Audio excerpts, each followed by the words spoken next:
حضور نے فرمایا یہ دو کلمے ایسے ہیں جو زبان سے کہنے تو آسان ہیں، میزان عمل پر جب قیامت میں تلیں گے تو ان کا بڑا ہی وزن ہوگا۔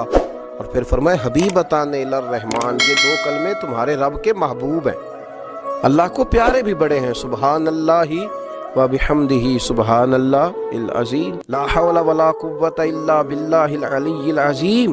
یہ 99 بیماریوں سے شفا ہے، اور اعلیٰ حضرت رحمۃ اللہ علیہ نے حدیث لکھی ہے کہ نبی پاک علیہ السلام نے فرمایا ان میں سے ہلکی بیماری یہ ہے کہ یہ پڑھنے والے کا اللہ غم دور فرما دے گا۔ غموں سے نجات کے لیے لا حول شریف کو پڑھیں، پھر اس کے ساتھ ساتھ حسبنا اللہ و نعم الوکیل اس کی تسبیح کریں۔